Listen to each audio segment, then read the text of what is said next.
हौसला वो मंजर भी आएगा, प्यासे के पास चलकर समंदर भी आएगा। थक कर न बैठ मंजिल के मुसाफिर, मंजिल भी मिलेगी और मिलने का मजा भी आएगा। नमस्कार दोस्तों, मैं वशिष्ठ आपका स्वागत करता हूं अपने YouTube चैनल अभ्यास पाठशाला पर। उम्मीद करता हूं आप अच्छे और स्वस्थ होंगे और अच्छे से अपनी पढ़ाई लिखाई कर रहे होंगे।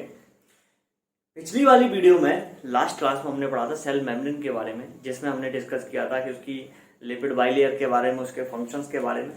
इस वीडियो में हम सेल वॉल के बारे में पढ़ने जा रहे हैं। सेल वॉल की हम जब बात करते हैं दोस्तों, तो सेल वॉल जो होती है आउटर मोस्ट प्रोटेक्टिव लेयर होती है, जो प्लांट सेल या बैक्टीरिया सेल हो के बाहर पाई जाती है, जो मेनली प्रोटेक्शन का काम करती है, प्रोटेक्टिव लेयर। इसके साथ ये जो है रिजिड होती है, यानी सख्त होती है थोड़ी, और नॉन लिविंग होती है। प्लाज्मा मेम्ब्रेन की तरह ये लिविंग नहीं होती, और इसके साथ साथ जो कंपोजिशन में ये वेरी करती है। ऐसे बात करें हम बैक्टीरिया की, तो बैक्टीरिया में इसका जो कंपोजिशन है पेप्टाइडोग्लाइकन का, यानी कि बैक्टीरिया जो सेल वॉल होती है पेप्टाइडोग्लाइकन की बनी होती है। पेप्टाइडोग्लाइकन, कभी कभी एग्जाम में पेप्टाइडोग्लाइकन की जगह नॉन सेल्यूलोजिक मेम्ब्रेन भी बोल देता है, नॉन सेल्यूलोजिक बॉल भी बोल देता है। तो पेप्टाइडोग्लाइकन की जगह नॉन सेल्यूलोजिक भी आ सकता है, तो इसमें कंफ्यूज होने की जरूरत नहीं है। नॉन सेल्यूलोज बैक्टीरिया के बाद अगर हम बात करें फंजाई की, तो फंजाई में जो सेल वॉल होती है काइटिन की बनी होती है, जो पॉलीमर होता है, polymer of NAG, N acetyl glucosamine. इसके बाद एल्गी की सेल वॉल की अगर हम बात करें, तो ये सेल्यूलोज के साथ गैलेक्टन्स, मेनन्स,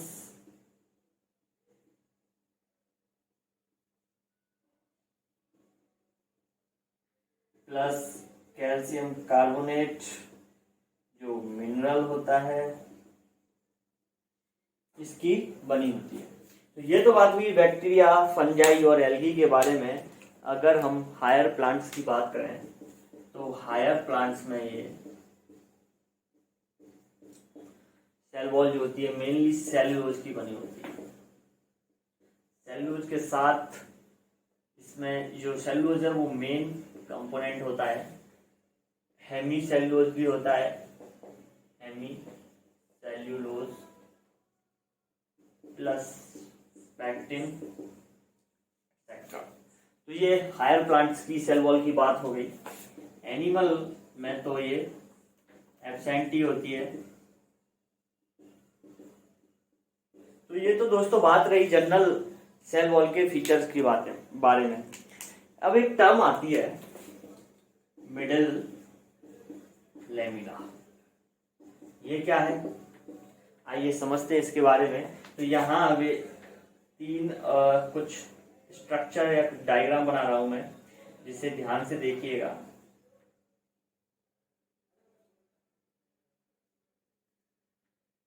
ये कुछ सेल हैं जो एक दूसरे से अटैच हैं। ये सेल वॉल हो गई, ये आपकी दोस्तों सेल मेम्ब्रेन हो गई। सेल वॉल की लेयर्स की बात अभी मैं नहीं कर रहा, लेयर्स की बात इससे आगे करूंगा। तो ये आपकी सेल मेम्ब्रेन हो गई। अब ये जो सेल अटैच है, यहां पर क्या होता है, एक सीमेंटिंग लेयर होती है।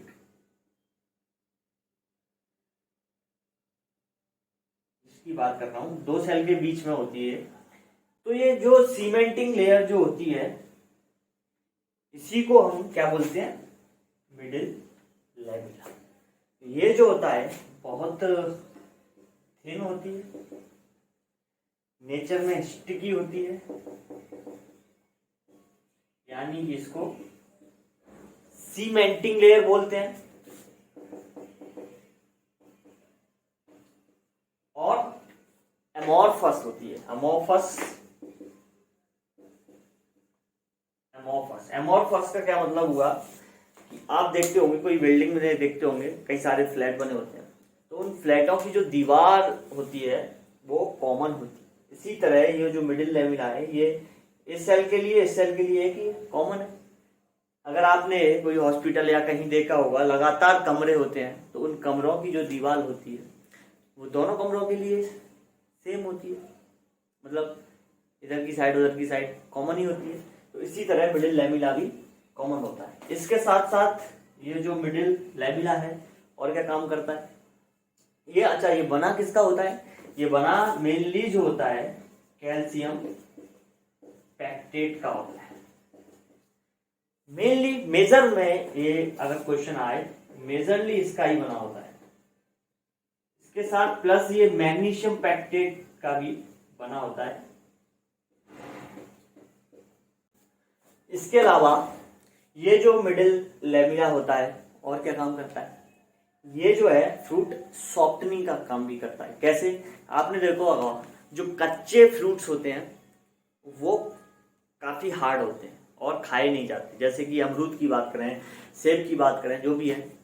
तो ये जो होता है मिडिल लेमिना एक वैक्सी लेयर में कन्वर्ट हो जाती है, जिसकी वजह से जो फ्रूट है वो सॉफ्ट हो जाता है और जिसे हम पकने के बाद आसानी से खा लेते हैं। तो हेल्प इन सॉफ्टनिंग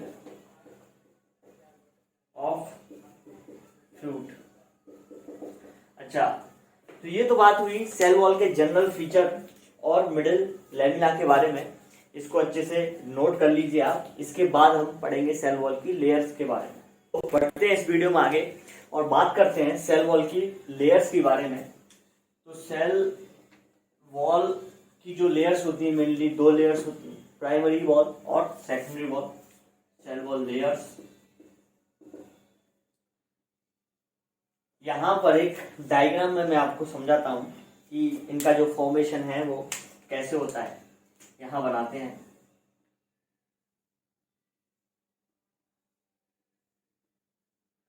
ये एक आउटर मोस्ट लेयर बना दी है मैंने। इसके अंदर इसको जो है बोल सकते हैं प्राइमरी वॉल। ओके, इसके बाद यहाँ पर ये सेकेंडरी वॉल का फॉर्मेशन होता है। अच्छा, सेकेंडरी वॉल जो होती है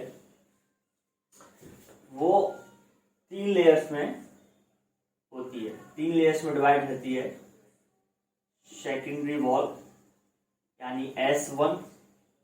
इसके बाद दूसरे कलर से बना रहा हूं मैं,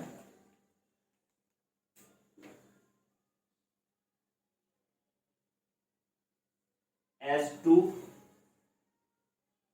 ये जो होगी वो S2 हो गई। और एक और कलर से हम बना सकते हैं इसको, ये जो हो गई वो S3 हो गई। ये जो है वो S3 हो गई। अच्छा, ये जो फॉर्मेशन होता है पहले S1 आए, फिर उसके अंदर से S2 आएगी, फिर उसके अंदर S3 आएगी। तो ये जो S1 है वो ओल्डेस्ट होती है, पुरानी, और न्यूएस्ट कौन सी होती है, S3 होती है, न्यूएस्ट। इसके अंदर तो जो है प्लाज्मा मेम्ब्रेन होगी।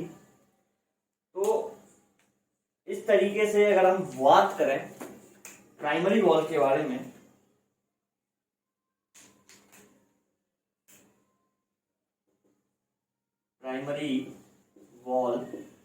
प्राइमरी वॉल जो होती है वो सिंगल लेयर होती है,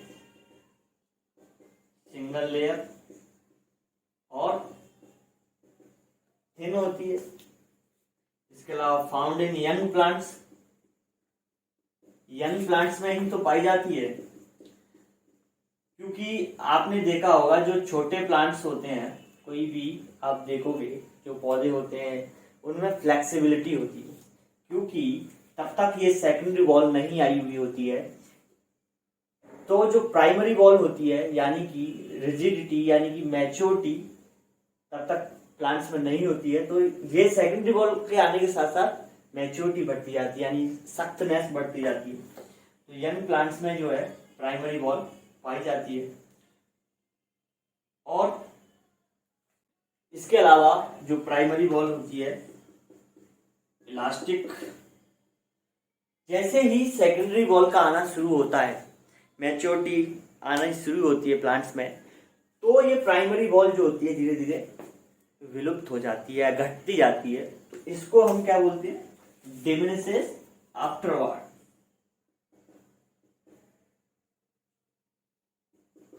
डिमिनिशेस आफ्टरवर्ड। ये बात हुई प्राइमरी वॉल के बारे में। अब हम बात करते हैं सेकेंडरी वॉल के बारे में। सेकेंडरी वॉल की अगर हम बात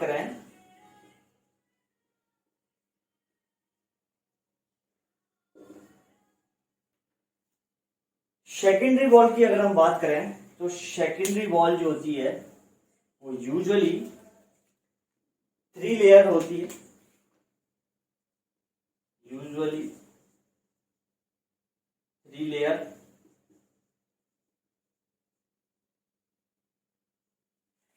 के अलावा ये सेल की थिकनिंग को बढ़ाने में काम करती है। Thickening of cell found in mature plant cell, in mature plant cell। और क्या सेकेंडरी वॉल की खासियत होती है, ये देखो इसका जो फॉर्मेशन होता है वो जो है वो प्राइमरी वॉल जो होती है उसके अंदर की तरफ होता है, यानी कि inner to primary wall. Formation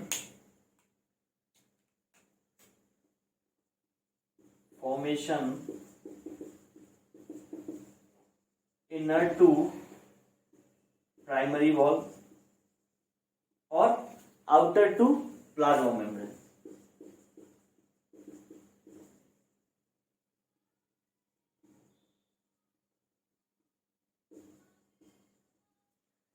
तो ये बात हुई सेल वॉल की लेयर्स के बारे में।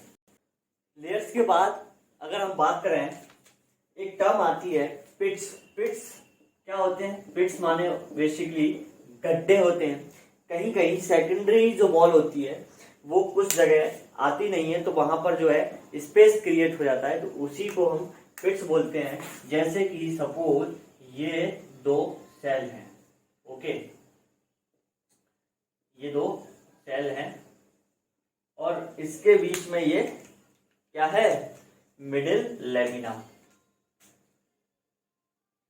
मिडिल लेमिना, ठीक है। ये जो है प्राइमरी वॉल हो गई।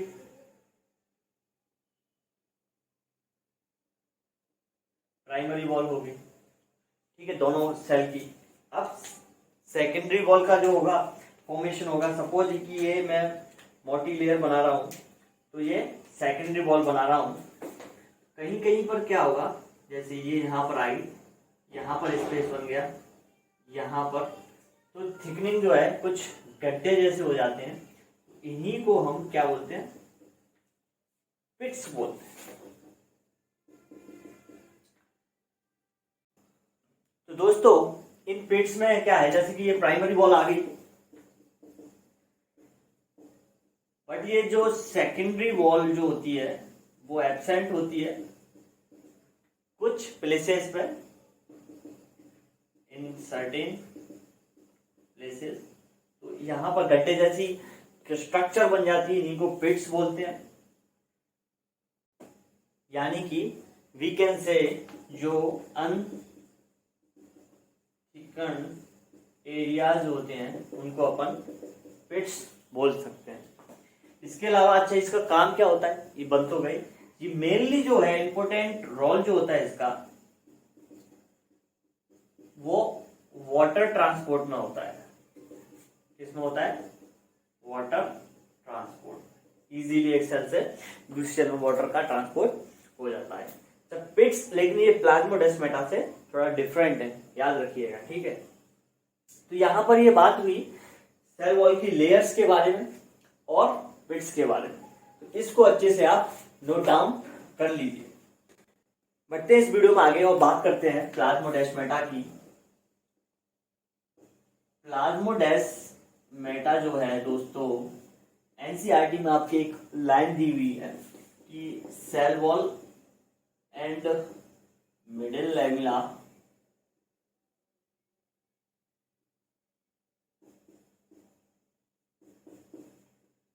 ट्रैवर्स्ड बाय प्लाज्मोडेस्माटा,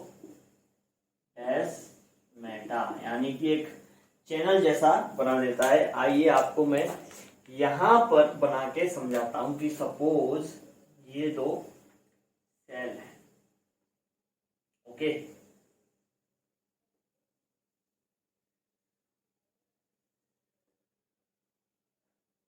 सेल है, इनमें जो है बीच में मिडिल लेमिना भी होगा, ओके। इसके अलावा ये मान के चलो, ये हमने इसको प्राइमरी वॉल नाम दे दिया। इसके अंदर ये जो है सेकेंडरी वॉल है, ओके। इधर भी है ये,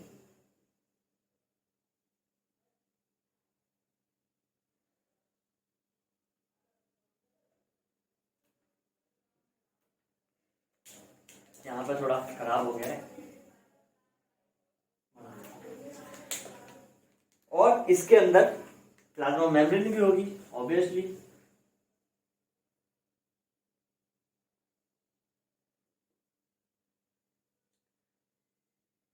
तो क्या होता है कि ये जो प्लाज्मोडेस्माटा है, यहां पर ये एक स्पेस बन जाता है जिससे दो सेल जो होती हैं उनका जो साइटोप्लाज्म होता है आपस में कनेक्ट हो जाता है। अच्छा, ये जो होती है लाइंड होती है किससे?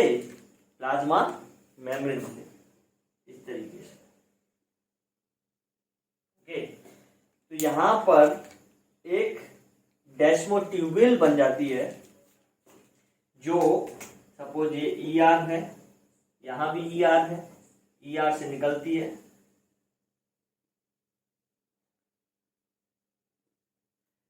तो जो कुछ भी यहां से इस सेल में अगर जाना है, इस सेल का चीजें हैं, तो वो इस ट्यूबिल की वजह से जाएगी। तो ये जो है डेस्मोट्यूबिल है, बट ये जो गैप है वो प्लाज्मोडेस्माटा, ओके। तो ये जो हो गई प्राइमरी वॉल हो गई, ये आपकी सेकेंडरी वॉल हो गई,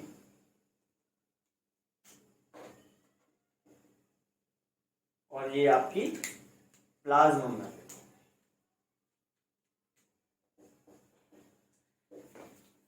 ट्रेवर्स यानी कि ये इसको आर पार कर जाती है, ओके। इसके अलावा जो प्लाज्मोडेस्माटा है, इसके मेनली 3 काम होते हैं। देन वी कैन से कि जो प्लाज्मोडेस्माटा होता है वो कनेक्ट करता है, कनेक्ट्स एडजेसेंट सेल, पास की 2 सेलों को कनेक्ट करता है। एडजेसेंट सेल को कनेक्ट करने के साथ साथ यहाँ पर एक सिस्टम बनता है जिसको हम सिम्प्लास्ट सिस्टम बोलते हैं। Symplast system with in dead wall, यानी कि यहाँ का जो लिविंग मटेरियल साइटोप्लाज्म, जो अंदर का जो साइटोप्लाज्म होता है वो लिविंग होता है, वी नो वेरी वेल। तो जो लिविंग मटेरियल है यहाँ से यहाँ जा रहा है, यहाँ से यहाँ आ रहा है, तो इसको हम क्या बोलते हैं? सिम्प्लास्ट सिस्टम बोलते हैं। लिविंग मटेरियल ट्रांसफर होता है। इसके साथ साथ ये जो है लाइन रहती है प्लाज्मा मेम्ब्रेन से, लाइन बाई प्लाज्मा मेम्ब्रेन। ये तो बात हुई दोस्तों प्लाज्मोडेस्माटा की कि किस तरीके से फॉर्म होता है। उम्मीद करता हूँ आपको अच्छे से समझ में आया होगा। इसके अलावा बाद हम बात करेंगे सेल वॉल के फंक्शंस के बारे में, तो ये आप अच्छे से नोट कर लीजिए। दोस्तों बढ़ते हैं इस वीडियो में आगे और बात करते हैं functions of the cell wall.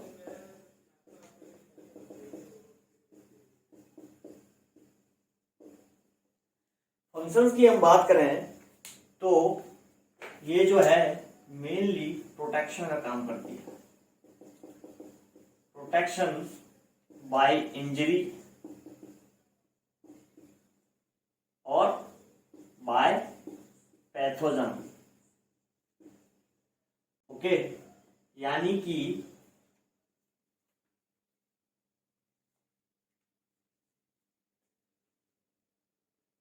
कि ये जो है एक्ट करती है as a barrier, act as barrier. कैसे, यहां पर थोड़ा मैं आपको समझाना चाहूंगा। जैसे ये जो है सपोज प्लाज्मा मेम्ब्रेन है, ओके। प्लाज्मा मेम्ब्रेन के बाहर जो है शेल वॉल है, वी नो वेरी वेल। ये क्या है, शेल वॉल है। सेल वॉल जो होती है वो सेल्यूलोज के जो फाइब्रिल्स होते हैं उनसे मिलकर बनी होती है, यानी कि सेल्यूलोजिक फाइब्रिल्स। इनको क्या बोलते हैं, सेल्यूलोजिक फाइब्रिल्स। इसके अंदर ये जो है आपको दिख रहा है ये मैट्रिक्स है। ये दूसरे पेन से मैं नोट कर देता हूं ताकि आपको कंफ्यूजन ना हो। ये जो है वो मैट्रिक्स है। अब इस मैट्रिक्स में भी कुछ प्रोटीन्स पाई जाती हैं, पैक्टिन प्लस प्रोटीन्स मटेरियल पाया जाता है। तो जो कोई भी बाहर का जो पैथोजन आता है वो जो है जैसे यहां तो यहीं पर फंस जाता है, अंदर तक नहीं जा पाता। तो ये जो है मेनली इस तरीके से प्रोटेक्शन का काम करती है। जो सेल वॉल है, ये सेल वॉल है, ओके।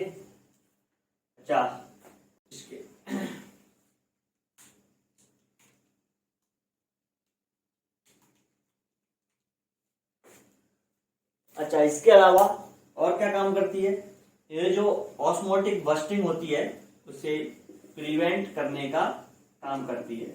ऑस्मोटिक बस्टिंग क्या होती है, जैसे वाटर का आप जानते हो हायर कंसंट्रेशन से लोअर कंसंट्रेशन माना होता है। तो जैसे अगर सेल ह्यूमन आरबीसी की बात करें तो वाटर अगर अंदर आता रहेगा तो सेल जो है एक बार में फट जाएगी, यानी कि हर किसी की एक लिमिट होती है, उस लिमिट से ज्यादा अगर पानी अंदर जाएगा तो वो बस्ट हो जाएगी। इसी तरीके से अगर बलून का एग्जांपल लें हम तो बलून में भी एक लिमिट होती है, उससे ज्यादा अगर हम हवा भरेंगे तो वो बलून फट जाएगा। उसी तरह से सेल में अगर पानी आता रहेगा तो वो फूल के फट जाएगी। तो ये जो सेल वॉल है वो इसको बैलेंस करने का काम करती है, यानी कि ऑस्मोटिक बस्टिंग से बचाने का काम करती है प्लांट सेल को। इसके अलावा ये जो है सेल टू सेल इंटरेक्शन का काम करती है, सेल टू सेल इंटरेक्शन, क्योंकि ये प्लाज्मा मेम्ब्रेन की तरह सिलेक्टिवली परमिएबल नहीं होती है, सिर्फ परमिएबल होती है, यानी कि इसके थ्रू आपके सॉल्वेंट और सॉल्यूट दोनों ही अंदर बाहर आ जा सकते हैं।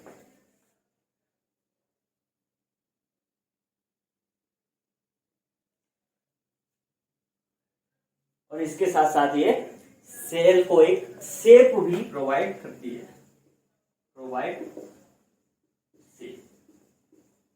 तो दोस्तों इस वीडियो में हमने बात की सेल वॉल के जनरल फीचर के बारे में, उसके लेयर्स के बारे में, मिडिल लेमिला के बारे में और पिट्स के बारे में, देन प्लाज्मोडेस्माटा और इसके फंक्शंस की बात की। तो इस वीडियो में बस इतना ही हम पढ़ेंगे। इससे अगले वाली वीडियो में एंडोमेम्ब्रेन सिस्टम पढ़ेंगे। तब तक के लिए अगर आपको वीडियो पसंद आई है तो इसको लाइक कर दीजिए और थोड़ा उंगली में कष्ट देकर इसको सब्सक्राइब कर लीजिएगा और पढ़ते रहिएगा। एनसीईआरटी इस नोट्स तो साथ साथ बनाते रहिएगा, एनसीईआरटी भी पढ़ते रहिएगा और ज़्यादा से ज़्यादा शेयर कीजिए। जब तक के लिए मस्त रहिए, दुरुस्त रहिए, तंदुरुस्त रहिए। जय हिंद, जय भारत, हरे कृष्णा।